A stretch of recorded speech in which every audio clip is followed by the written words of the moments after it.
welcome to the show. Please like, subscribe, share, and all that kind of stuff. As a matter of fact, our subscription base has really elevated recently, so we're pretty happy about that. Today we have a very interesting guest that I'm really happy to have on today.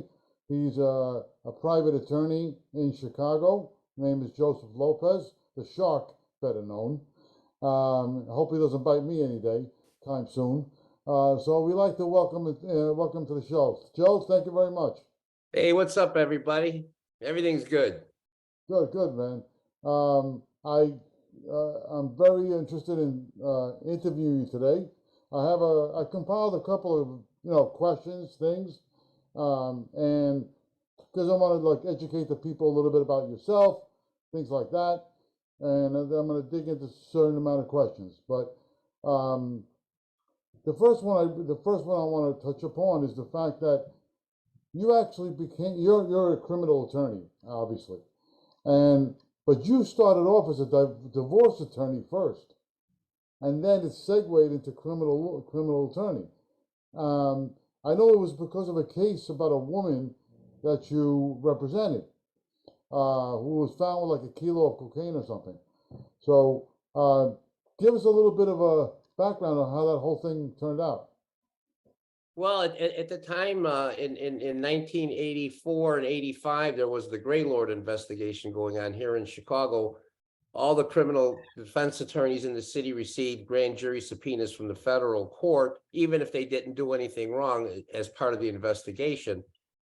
So as a result of that, when these criminal defense lawyers went into the federal building, the judge would tell the client that, your lawyer's been subpoenaed before a grand jury, there could be a conflict of interest.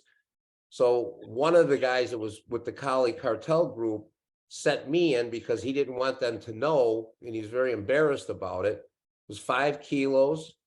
I remember the girl's name was Gloria. We went to preliminary hearing, and it was a finding of no probable cause. And then all of a sudden, the Cali cartel starts calling. Wow. So okay. I gave up the divorce practice and went in that direction in the federal building. Okay, so basically that case that fell in your lap kind of set you up to do what you're doing now, basically. Yeah. And another mob case that I got when I was young too, the USA versus Pedotti case that I also did. I was a young lawyer. I was only a year out of law school when that client retained me. So I was doing I kind of like came out of nowhere very, very, very quickly. Right, yeah, and you actually in the process, you garnered your famous name, Joe the Shark. Is that now? Can you give us a little bit of background of what the nickname pertains to? Well, you have to ask the press. They're the ones that gave me the name. So give you the name. Oh wow, okay. So yeah, the press picked on. I mean, people called me Shark for a long time, and then the press picked up on it, and they started putting it into the newspapers, and it just became a really big name. I mean, judges call me Shark all the time.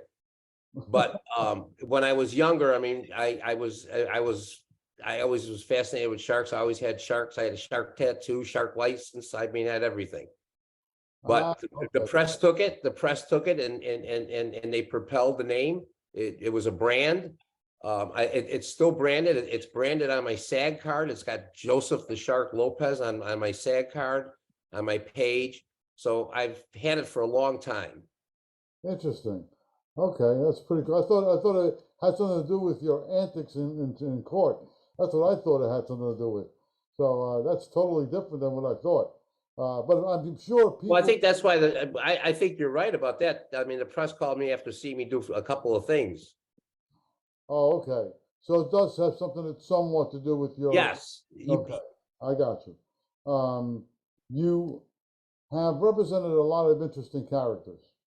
From the Family Secrets trial with Frank Calabrese Jr., who I actually know, and a couple of other guys in the outfit, and also guys from the Cali cartel. I mean, I don't know what it's like for an attorney like yourself, like you, like Bruce Cutler, like Gerald Shargle, all these other guys who represent these kind of individuals. is it, I mean, do you ever worry, maybe if I don't win this case, this guy's gonna get mad at me or whatever. I mean, is it ever a worry or fear of representing guys like this, and God forbid it doesn't go their way? You know, does that ever cross your mind? Never, Never. never. Never. Okay. No, the key to that is don't fucking lie to them. That's the key. You don't lie, you'll never get hurt. Remember, I grew up on this stuff. I know how it works. Okay. So, well, good. On that note, being from Chicago, did you also, prior to doing this, did you grow up around guys like this also as a kid? My uncle was one, yes. Oh, interesting. My Oh, mom was Italian, and my dad was from Mexico City. So well, actually, I'm a quarter Mexican because his father was from Spain, and then my mom's family was from Naples. oh, interesting. Okay. So I'm half and half, menza. That's amazing. So basically, like you just said, somebody from your family was involved in the life, so you somewhat had some firsthand experience. Yes, I mean, on my dad's side, a lot of the people that he dealt with, my dad repaired office machines like cash registers and typewriters and equipment needed to run businesses. And a lot of the business guys that he dealt with were also from Durango, and they were heroin dealers. And I knew that when I was 7 and 8 years old because he told me. Okay, but nevertheless, you seem to, even though you were, you knew about it, were around it, you did go around. I mean, you went the straight path, basically. You went to law school, you became an attorney. You never got in. You never thought of ever crossing the line, basically. Well, I don't know about that. I do have a DEA number, so I have an ADIS number. I have an FBI number, so I can't really say that I didn't cross the line. I mean, I hung out with the Satan disciples when I was a kid. Oh, okay, that's good. All right, that's cool. Basically, I mean, I've been in a cage. I know what it's like. right. I mean, so basically, based on that fact, would you think that your clients actually feel even more comfortable with you because you understand it? You get it. No doubt about it. There's no doubt about it. There's no question. There's a couple of us. There's another friend of mine, John De Leon. He's also from the streets, and his clients feel the same way. They're comfortable around us. They know where we're from. They know what we're about. They know that we know what's going on. We're not, kids from the suburbs with law degrees. We're kids that live in the city. I lived in the city and the suburbs. I know both factions, and they just feel better, I believe, when they know that their attorney is someone that really knows the streets. Because you could be the smartest lawyer in the world, but if you've never had to deal with CPD chasing you down the block and then bringing you into the station and putting a garbage can on your head and hitting with a phone book, you don't really get it. Yes, I agree. So I feel one of the reasons you should know I didn't want to do criminal. I was trying to get away from it. Right. My dad wanted me to go to the state's attorney's office. I said, I'm not going to be a prosecutor. So then I went into divorce. So I didn't, but I didn't plan on doing it. I really didn't want to be I grew up around it. I wanted to get away from it, and it dragged me back into it. What can I say? Right, like Al Pacino said in The Godfather. Exactly. I don't know what else to say. I mean, I can't, Well, there's a question I always wanted to ask somebody in your stature, some attorney like yourself that represents, not so good guys, basically. Did you ever get like criticism or, a pushback from individuals, especially the defendants, that, oh, you're a piece of shit. You're representing these guys that are garbage. Don't you feel any remorse or feel bad representing these people? Do you ever get that at all? yeah, I get it a lot, especially from, people like, when my son first started playing hockey when he was 3. I mean, they thought I was in the mafia.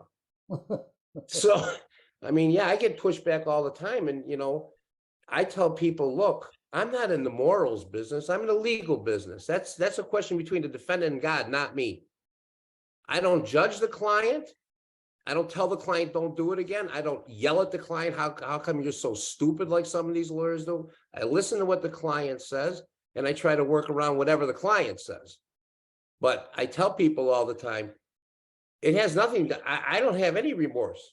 I'm not, you might, this is not morals. This is legal. This is legal responsibility. You can be found not guilty, not legally responsible. But you know what? If you did it, you're still morally responsible. That's a different question. I tell people that has nothing to do with what I do. Does the doctor feel remorse when he had to repair some guy that just got done killing a cop and the cop shot at him? He doesn't feel any remorse. It's his job. That's a medical issue. Same thing in law. These are legal issues, not moral issues. And if you blur the line between, you're never going to be a really good lawyer because you're always going to feel guilty. Right. But basically, I mean, you're right. I mean, the way I kind of look at it is that attorney like yourself, yes, you're only doing your job. But in America, everybody's innocent till proven guilty.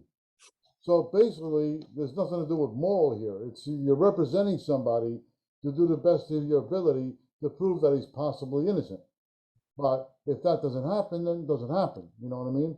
So you're right about that point. You got to take the moral end of it away at the moment because it's got nothing to do with whatever you're doing. And one other thing too, you should know. It doesn't matter if the person did it or didn't do it. All that matters is whether they have the evidence to prove it beyond a reasonable doubt.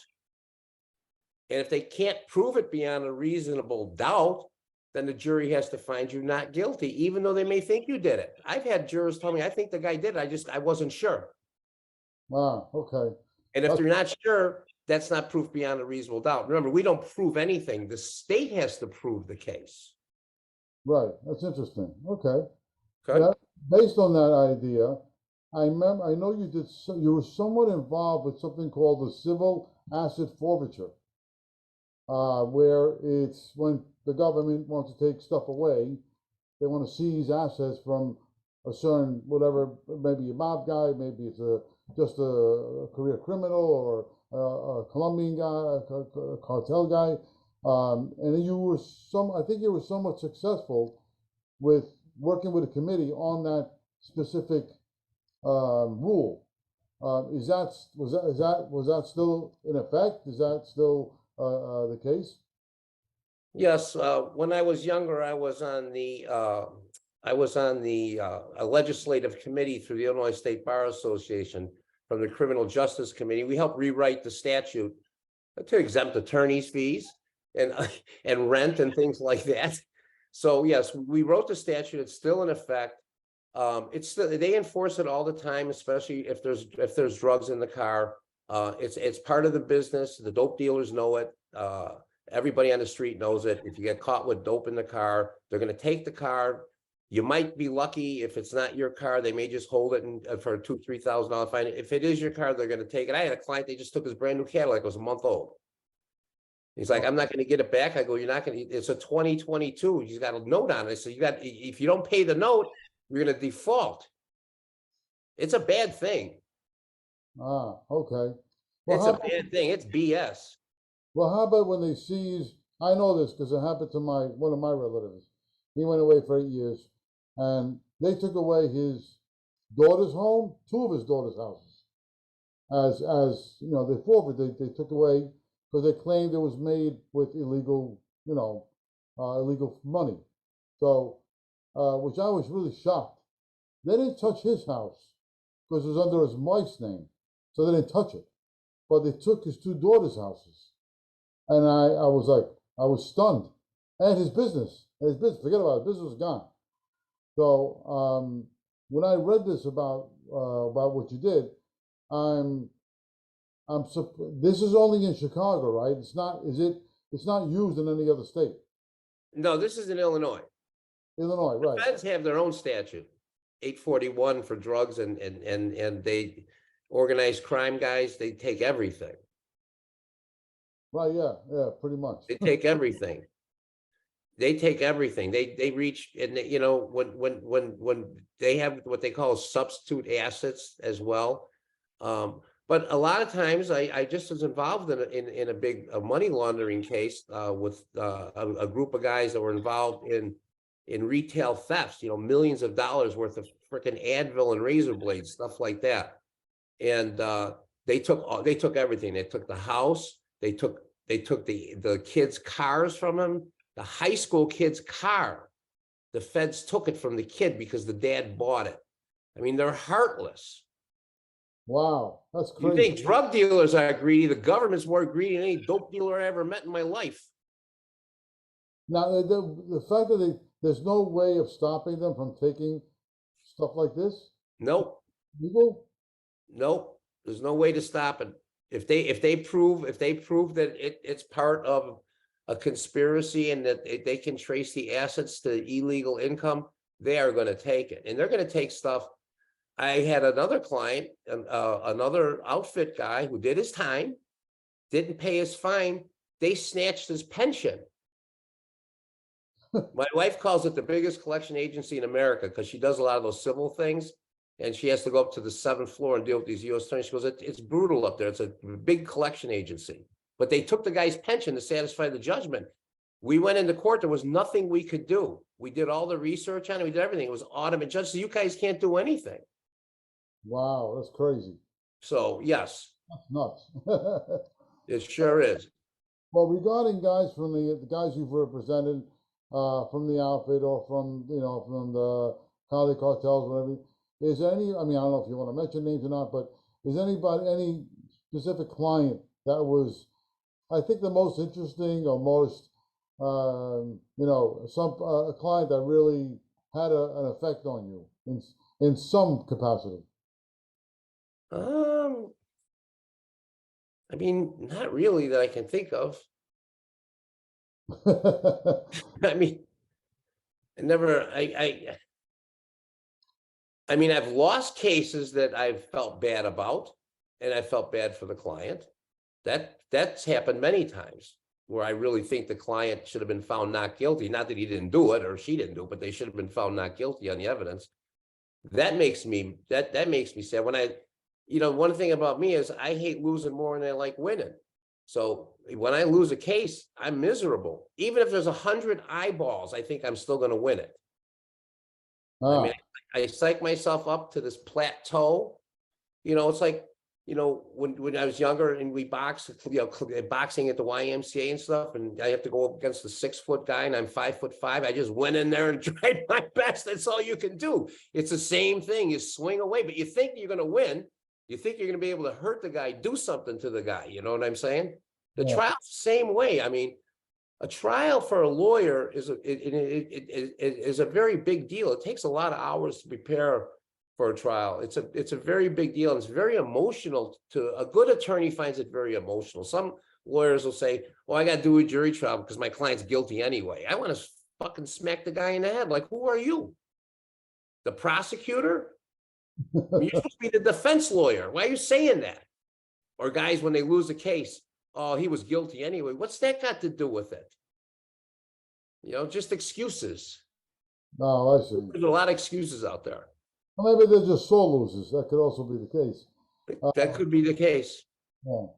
But I mean, you personally, I don't think it's ever happened, but you never really got close to any of these clients in a more personal manner. I don't think you ever have. Well, I've gone out to dinner with them many times. But what did they? What did? Well, but I've never done business with them, and I've been with them where we've been together, and they say, "Hey, we're going to be right back. We got to go talk about something." I never ever involve myself in their business. They want to do whatever they want to do to each other. If I got one client wants to kill another client, that's none of my business. I stay out of that. That's their business. I'm here to help them in the courtroom. There's a line. You can't step over it because once you step over it, you become one of them and you're useless. Okay, well, so would you say that be the case, let's say like with John Gotti and Bruce Cutler, where they charged, they said they claimed that Bruce Cutler was denied in Gotti's last case because they said he was playing house counsel to John Gotti, and they had that other attorney come in. I mean, whether that was totally true, I don't know. I don't know personally, but I thought it was a little bit unconstitutional that they used. Gotti was forced to hire another attorney, and he couldn't use his regular attorney. I mean, what is your take on that? Do you know? I'm sure you're not familiar with that case. That I've they been through it. I've been through it 5 or 6 times myself. oh, really? Okay. Oh yeah, it's not uncommon. When you're a lawyer and you're representing all the boss's employees and the boss gets busted, you're off the case, period. Because those are your clients. But how's that? I mean, that's not even doesn't sound constitutionally right. Well, it is a constitutional right because there's a conflict. You can't have you owe your duty to every client. And if you have another client facing another client, that's a problem. That's a problem. They just knocked me off of another big drug case because I represented one or two of the guys on the case. I couldn't do it. It happens. So that I don't find that unusual at all. I think it sucks, right? I'm No, sure it cost them a good chunk of money and a good amount of free airtime too. And I'm sure he wasn't happy. I'm sure John wasn't happy. But the feds were happy, and that's just something that happens in cases where you have one lawyer who's represented a group of different individuals. So it's not uncommon if you're that kind of lawyer and you're lucky enough to have that kind of practice. right. No, what I meant is I thought it was unconstitutional. What they It's not. oh, it's not. It's Okay. not. Constitution requires to have allegiance only to one client, not more than one at a time. Okay. Well, Okay. I think Bruce was only representing John, but I think they claimed that he was, they saw him going to John's social club, hang out, like he was getting Yeah, well, he's a potential witness. right, like they called it That's all. house counsel or whatever they called it. Call me. I've been through the same thing. I mean, I had the FBI come to my house and give me notices of overhears. Oh wow, okay, that's interesting. I've been through 4 grand juries and named in 7. I know. I've had the heat turned up on me many times. Talk about forfeiture. The feds made me give them 20,000 back on a case one time. Threatened to indict me for money laundering. Oh, I've shit. been there. I've been in the grand jury. I know. Well, I remember if I recall, there was a case where they claimed that you hit a one of your clients in prison, Carlton something. I remember his name. But it was proven that you were defending yourself, which I thought was crazy. They had a video of it or something, and I mean, whatever came up. How did that ever come about? Not one of my finer moments in life. I'm older now than when that happened. I mean, I'm 67, so I'm a little calmer than I was when I was 60. But we had an argument in the lockup. It got nasty. We had words. He said some things about my partner, my wife, that I didn't like. I went back. I said some words back to him. He came toward the bar. I thought he was going to grab my tie, and I gave him a shot right through the bar with my left hand. It's on YouTube. I know. I never saw it. I heard about it. I mean, whatever. It's on YouTube. Shark punches client. It's there. Oh wow. Okay. And I mean, so from what I understand, Carlton, the Carlton Brooks, I believe his last name is, he was going to sue you for it or something like that. I mean, did that ever come about? Yeah, he sued us. We settled it. Oh, you did settle it. Okay. Yeah, I went to trial. I was found not guilty. I had to have a lawyer. I had Ed Jensen, one of the best lawyers in history of Chicago, represent me. It was a 4-hour bench trial, I'm and the judge surprised found me you not guilty. I'm surprised they didn't let you represent yourself. No, you can't represent yourself. It's impossible. Why is that? I'm just curious. I mean, you are an attorney. Because you can't think straight when it's you. Ah, but I mean, but legally you can, right? If you want to, but I mean, well, I have all kinds of lawyers for different things. Lawyers for my real estate stuff, lawyers for tax. I mean, I just have different lawyers.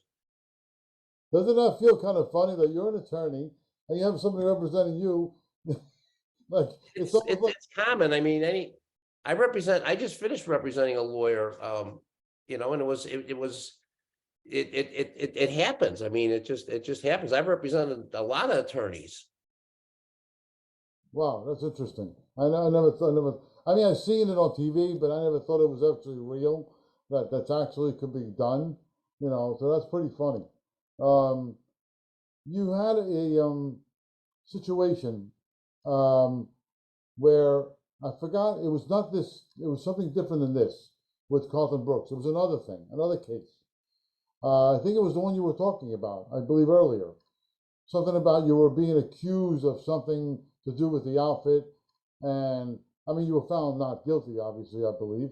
But it was some kind of I don't know the whole entire story about it, but it was a pretty big story, you know. And I mean, if you'd like to shed some light on it for us. Well, which time? Oh, there's more than one? Oh, yeah, One. more than one. There's a few. There was one where they were trying to get me for conspiracy to commit murder of a witness. Is that the one you're talking about? I think so. The bigger one, yeah. Yeah, so they went through that and they put my former client in the grand jury against me and everything, but it kind of fizzled. It was his word, he made the accusations. He actually turned rat on all his friends, the Grand Avenue crew. Oh, So he started ratting out all the younger guys, and then he threw me under the bus with him. Well, he didn't really throw me under the bus. Cops always ask clients about me. They want to know. They think I'm crooked. They think I'm dirty. I know where the line's at.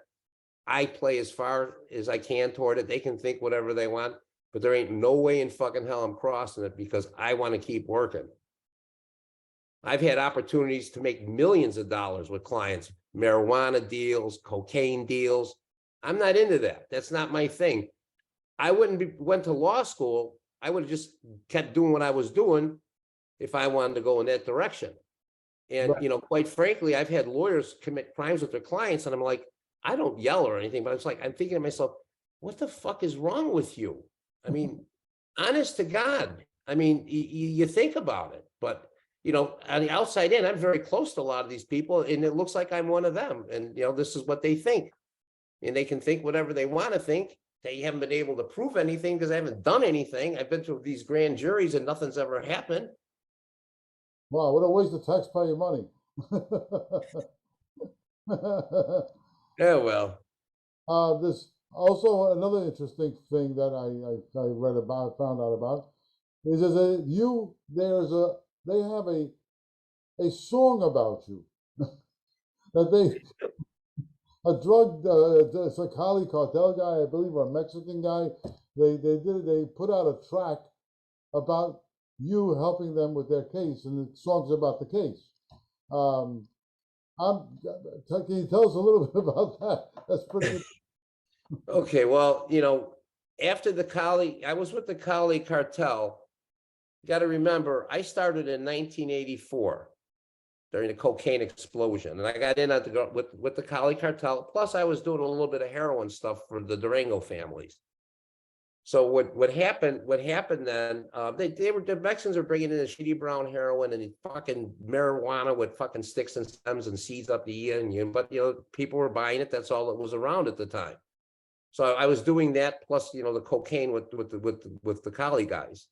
But then NAFTA happened. Bill Clinton signed off on NAFTA. They opened up the border. And this is in Narcos. People who watch Narcos, they may not be familiar with the reason why, But what happened was the Colombians shifted gears. They said, okay, we'll bring it to Guadalajara. Now you bring it up. It's yours. This way they'd have to go, they used to have to go up the eastern seaboard before. Plus, they knew they couldn't go up the highways. They couldn't take 35 because the Zeta had it. So they had to deal with the Mexicans. So they cut the deal with the Mexicans, bringing the dope to Guadalajara. Now the Mexicans are being able to put these things in the trailer tractor trucks and bring them across the border. That's kind of how it started. Wow. You know, and then we, and then, we started going into the Mexicans, which, now I still have lots of them. I've represented DEA agents that have been accused of being involved with them. I've represented high-level cartel guys. I've represented law enforcement officers from Mexico, high-level officers that were trained by DEA that got involved with El Barbie and a few other people. So I've got a lot of Mexican clients down in Sinaloa. There's a chapel where they bless the drugs before well, they don't actually bless the drugs, but the dope dealer might go there and say a prayer and I hope my load makes it, right? Somebody said my name is in there. There's a few different lawyers named Chicago to call this guy, New York call this guy. So whoever put it in there, put it in there. But then I had this case with these guys from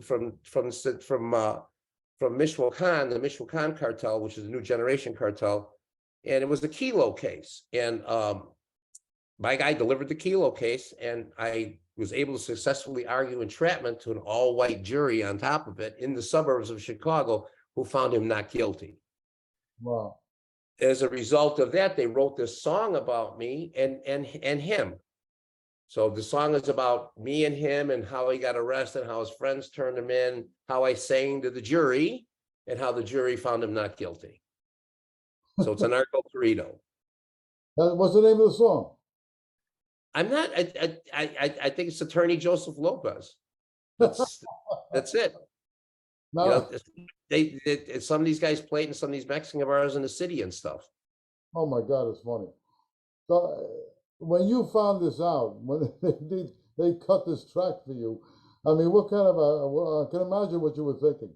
You're like, oh my God. I was enthralled. I was like, I'm the only lawyer in America with a narco corrido, and your viewers out there that know anything about Mexicans, they know what a narco corrido is, and it's songs it's drug trafficking songs about dope, and it's very big in Mexico. These narco corridos.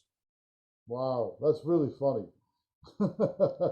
It's like having a song, that they would play in the Godfather movie. Yeah, right. Yeah. Well, I know Chicago is going through a lot of issues right now. I mean, I know you being a defense attorney.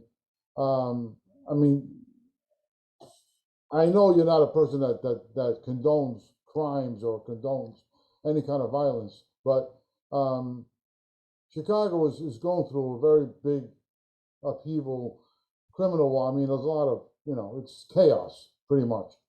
As an attorney, somebody who might be representing some of these people in Chicago, I don't know how, I mean, I know I'm not trying to ask you a moral thing, but Chicago is falling apart, which I'm sure you see. Is there any hope for it? I mean, this new mayor, I don't think is really much any better than what you guys had before. It's like Chicago, like New York, we're facing the same kind of problems, similar. Is there any hope for Chicago? I mean, Well, I'm born on this concrete. I disagree. I think the city. I don't see the negativity that you're portraying. I live right outside downtown. I mean, I'm right. The hoods are right around us. I go through all of them. This is Chi-Town. We got guns. We always had guns. We invented the drive-by shooting. This is a violent city. It's always been one of the most violent cities in America. You read the book called Gangs of Chicago from Herbert Asbury, you learn all about how dangerous Chicago's always had the reputation as the most dangerous city in the country. And all you're seeing now is you're seeing an uptick in street crime all across the nation. I don't care where you're at, there's crime is up. And that's just a natural phenomena of the post-pandemic freedom of the people are out on the street, frustrated, mad. Nobody has any patience for each other. It will die down. It's starting to die down now. And this new mayor, I'm hoping that he can do something. Remember, the mayor in Chicago is not the king. He can't do anything without city council. He's only got 9 members of 50. He's got to deal with the Hispanic caucus, the largest voting bloc. They're not going to let him get away with anything they think is not good for the city of Chicago. So he could dream about what he wants to dream about. He's got to put it in the council, and city council's already told him, we're not passing your budget until you put a new computer system in the city. So council's going to be able to dictate a lot of policy that the mayor will have to follow. Okay. So what happened was, here's what happened. Nobody knows this, and you know, they don't tell. Nobody ever hears anything good about Chicago outside Chicago, except for pizza. But what city council did is they amended its own rules so they could be independent of the mayor. The mayor used to appoint the people. Now they appoint themselves. So this is the first self-governing city council that we have that will control what the mayor has to do. So do you think that's a good idea or bad? I think it's a great idea. You think? Yeah, I think it's a good idea. I've been hoping for it for a long time. Otherwise, the mayor has too much power. Okay. Okay, this reins in the mayor. Is that the only state? Is that the only is Chicago the only place where they have that rule, or is that in other states? I don't know if it is. I don't know. They just amended the city council rules in August, and they just ratified them the other day. So Okay. this is something new. This is something that they've been thinking about doing for a long time in order to keep the mayor independent of the council so that they can have a separation of powers. Interesting. So you, I'm a political science major too, by the way, and I worked first ward politics for a number of years. I used to ring bells. I worked in the projects. I was signing up voters. I was picking them up and driving them. We were handing out turkeys. We did it all. oh, okay. Remember, I'm old. I'm 67, bro. No, you're not that old. I've been around a long time, done a lot of things. Well, based on your cases you've done and knowledge that you have, do you feel like the outfits pretty much on the outs, pretty much that they don't have a power base in Chicago like they used to have? No, the power base has already been dismantled in family secrets. It all fell apart. You know, I walk a block from my house is a pizza place on a corner. They got 2 video poker game machines in there. So, you know, they're dealing, you know, with all this video gambling. And you know what? A lot of businesses that are offshoots of people in there have the businesses, and they're legitimate. They're family. They're legitimate. They're not crooked. They're not stealing. They're just playing it straight. A lot of these outfit guys, maybe 10 years ago, they went back to work. A lot of them, they had to go out and work. They stopped doing what they were doing, and they're just maintaining a low level lifestyle. The lifestyle's over. I think pretty much it's going to be over nationwide. It's just there's just too many outfit, you know, influences outside, and you know, quite frankly, the younger kids, they want to do other things. They Yeah, want to do other things. that's my assessment too here in New York too. Same Yeah, like, same thing. You know, it's a change. Listen, it's a changing world, and we see that, and it drives people crazy. Unisex bathrooms, like they've been in Europe for decades. You have to put them here, and everybody has a heart attack. You know, it's just it's a changing world. Things are starting to change, and I can remember growing up in the 60s, right? Growing up in the 60s, I was in the biggest cultural change ever. You never protested against the war. You never refused to go to a draft as an American in the 50s, right? So this was a huge cultural change. What I'm seeing now is a cultural change with you know, the LGBT community, the transvestite community, all the trans communities, all the different minority communities. It's changing from the world we knew does no longer exist. It's a new world. unfortunately, yes. And you gotta figure out how to navigate into the new world. Yeah, it's a very difficult thing. It's like I tell my 14-year-old son, the world I grew up no longer exists. You know, it's your new world. And now they're saying one of the biggest voting blocks we have are 26 to 44-year-olds. They're going to swing the nation. Yeah, that's a interesting thought. Not a Mhm. interesting thought. Yeah, so Yeah, there's going to be a lot of change, and the outfit was pretty much dismantled in the family secrets case.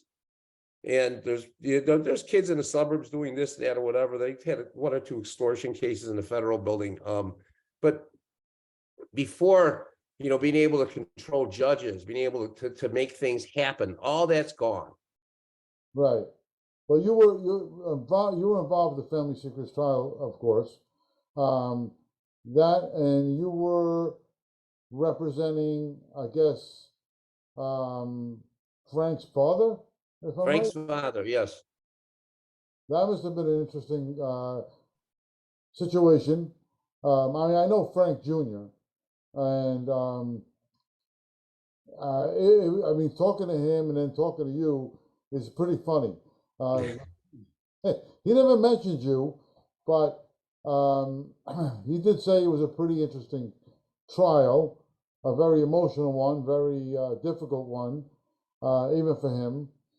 Um, so that must have been a very interesting case to work on because this is family, not just the family, so to speak. This is an actual father and son and the other brother. That must have been nuts. I know you didn't. You probably. I mean, it wasn't emotional, I guess, for you. Maybe it was. I don't know. It just. I can imagine the how you say the tension at the trial must have been immense. It was. As far as the case is concerned, I mean, what I think one of the things that helped me get through it was all my skills from divorce court and dealing with families and Really? family situations. And I cross-examined Frank Jr. In the book he wrote about me. He didn't say one negative thing about me. He actually complimented me. I wasn't sarcastic. I wasn't menial with him. I treated him with respect. It was difficult to do because Dad was right there. I never raised my voice to him. I just tried to bring out whatever inconsistencies and biases that I could think of, and that was it. And it was very difficult to see his other son there, looking at the dad, and just it was very emotional for that family. It was awful, to be honest with you, for them.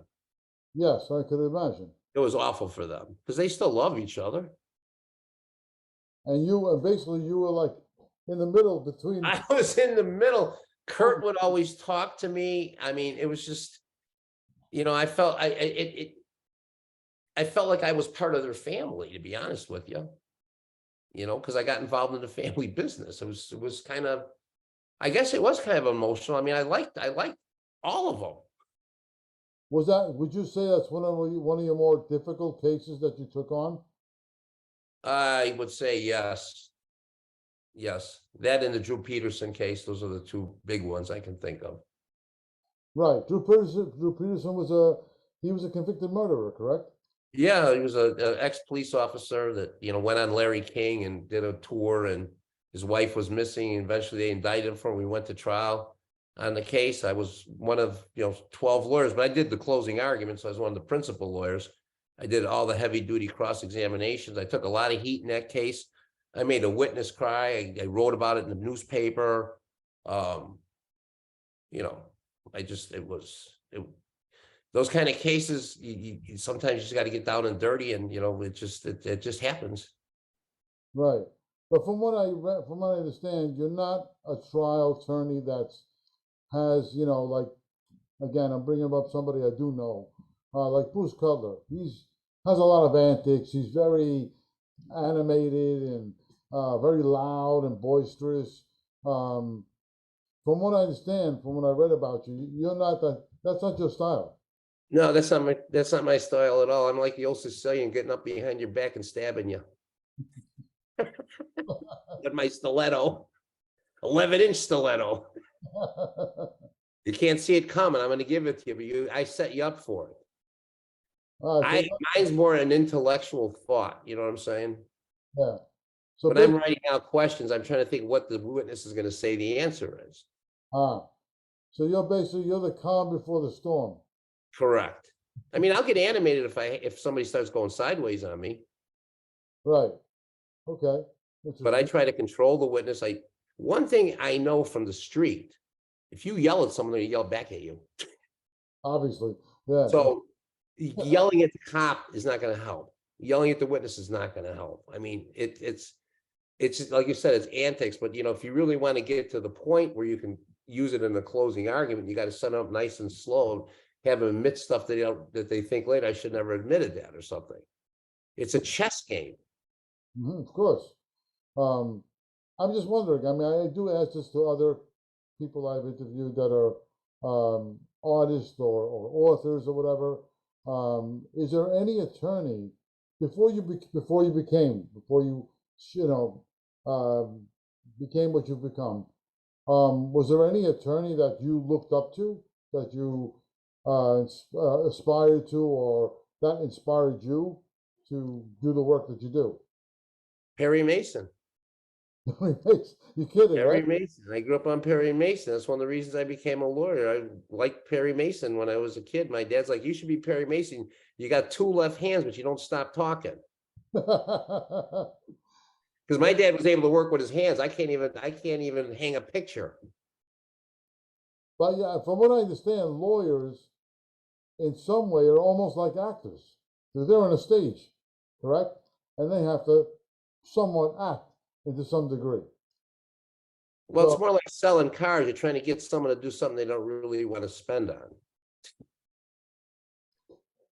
It's more, it's like sales and acting. It's a combination, but sales skills help a lot. I was in sales for a number of years, and I know how to sell.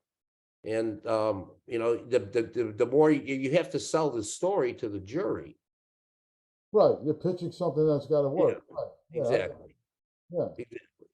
that's true. The question I did, something did want to ask you, and I'm stupid me, it went out of my head now all of a sudden. I completely forgot. But is there, besides being an attorney, is there any other aspect of business that you like to do? Did you ever think of acting? Did you ever think of doing anything outside of your realm?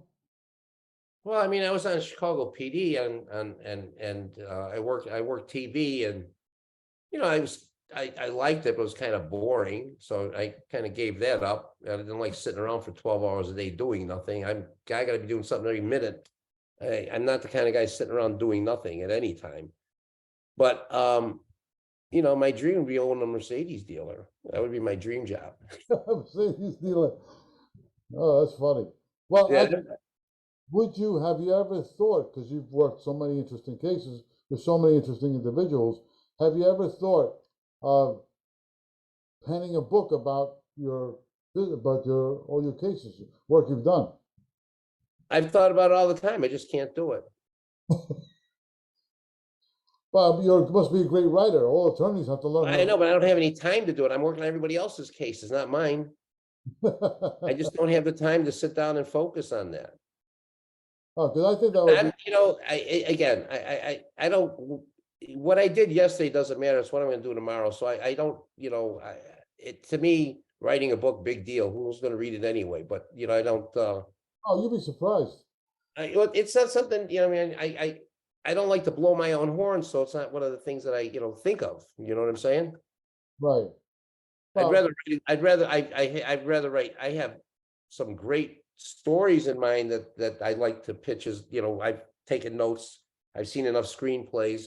I got a little story that I've been working on for a few years about practicing law in Chicago and be involved with the cartel. In a 70s piece that I wanted to present at one, if I can ever get it finished. But I'm more interested in that than myself. Right. Okay. Yeah, that would be interesting, actually. Well, the reason why I'm asking, because I've written 4 books of my own, and all within the OC genre. Yeah. That's why, I mean, I know for me, I would definitely read it, because that would be very interesting to me. And I'm sure people in the mob enthusiasts would love to read about it. That's why I mentioned it, because I think Yeah, I that, got you. something that I know James LaRosa, who was a big attorney here in New I know York. who that is. Yeah, and he wrote a pretty interesting book. I read his book. Yeah, it's pretty good. I read his book. I read the other guy from Florida's book. What's his name? Santo Traficante's lawyer's book. Oh yes, yes, yes. I read that. Frank Regano. I read the Bugliassi book from San Francisco. I've read most of those books that lawyers have written about themselves and their biographies and things like that. Right, exactly. That's why I thought, yours would be pretty cool as well. But I definitely want to say, I mean, it was more than a pleasure interviewing you. You were a lot of fun. Thank you. I don't remember what I wanted to ask you. It's just something more personal now. Yeah, go ahead. I have a good friend of mine. I know you wouldn't be able to help. I wish you could, but he's a good friend of mine he's doing life in Pennsylvania, in Philadelphia. He was a Philadelphia guy in the street, if you know what I mean. And he got pinched for a murder he didn't commit. And I'm not going to say he's a choir boy. Yeah, he did whatever he did prior. He didn't do that one. No, this one he definitely didn't do. Because Okay. Well, that's all you have to say. This one he didn't do. No, definitely didn't do. That's for sure. Got it. The strange thing about this case, Joe, is that the real shooter who killed this guy in a club when my friend Nicky was actually later I discovered it. I did a little investigation myself, trying to help Nicky out. I found out that this shooter is actually a CI. He was a coveted informant for the FBI. And he's been on the street for 30 years and never got arrested once. Never. And they pinned the murder on Nicky, who's doing life again for something he didn't do. And this guy's still roaming around, doing whatever he wants. So Nicky wouldn't admit it, he wouldn't rat it. He wouldn't say who it is because it's just not his nature, But there is proof out there I proved it. I wrote an article about it and I put it out online. We never mentioned the guy's name. And the actual shooter called me at my home, asking me why I wrote the article. And I said, "Who are you? What are you talking about? I never mentioned the name." "Oh, my mother was crying. She was so sad." I go, "About what?" He wouldn't tell me. Then I figured it out. I clicked. I said, "Oh my God, the shooter's calling me." Because he got scared because I mentioned it in the article that he's a protected witness, a protected informant. It's like a Whitey Bulger case, almost, But unfortunately, Nicky couldn't. He didn't have the money to get an attorney at the time when he got pinched to represent him, to represent the case. Plus, at the trial itself, there was three witnesses to the shooting that described the shooter as a blonde guy, 6 foot tall, with a Yankee bomber jacket. My friend Nicky's about 5'10", black hair, nowhere near close to the description. So when they went, like I said, those three witnesses never appeared in court. One of them left Philadelphia. Two of them were told not to come. And the attorney, this is something you mentioned earlier, the attorney of my friend actually went to the judge's chambers and said, "Oh, my client said he was guilty of it." What attorney does that? Like you said earlier. So my friend basically got he got railroaded. And every day I feel bad because every time he emails me from prison and we contact each other, he tells me many times, he says, "Nicky, I really don't want to die in prison." He lost his kids, lost his wife. Forget about it. I feel bad for the guy, and it's not really so much. I only did as much as I can do. But I wanted to share that with you only because I don't know if you can help, but it's something I just wanted to, bring to your attention. Got it. You thought. But I mean, there's nothing that you can do, right? Obviously, 'cause No, you're I'm in a different state. in a different state. Yeah, I thought so. That sucks. 'Cause I think it would have been great. Too bad Bobby Simone wasn't still alive. He could have helped them. I'm sorry. I said, too bad Bobby Simone still wasn't alive. Oh, he's an attorney. He was an attorney in Philly. Yeah, look him up. He was little Nicky's lawyer. We had a lot of fun together, me and Bobby. Okay. Yes, yes. Okay, now I know what you're talking about. Little Nicky's lawyer. He's a No. great guy, Bobby. I loved him. Yeah. Well, look, if there's any attorney you can think of that you think would be good for him, just please let me know. I will. I feel terrible for him. I understand. All right, Nick, I gotta run. My kids are probably starving. No, I thank you very much for coming on. I appreciate it. Anytime, just let me know. Great, thank you. Send me the link when you set it up. Yes, I will, definitely. That's next. Right? Thank you, Joe. You're welcome. Papa Giorgio, I'll see you later. Is he out there? He's gonna come back. He goes himself after. Let's just do our show, then he comes back. You know, his name is significant. He must have had a priest in his family. Oh, Papa Georgia. Well, we're both Greek. He's Greek. Okay, well then you know the story, right? Which one's this? Well, I used to work with all Greeks, and they always told me that anybody at Papa George, they had a priest in there, and somewhere down the line in their family. That's how they got the Papa added onto there. Probably, yeah. That could be possible. Yes. Interesting. When we were kids, we used I had these Greek kids in my class. I go, hey, go get where's your gym shoes in Malacca? That's funny. Talk to you soon. All right, my friend. Thank you. Okay, thanks. Bye. Well, thanks, guys. That was a great interview with Joe Lopez. Please check in, share, like, and subscribe, and we'll check you out next time.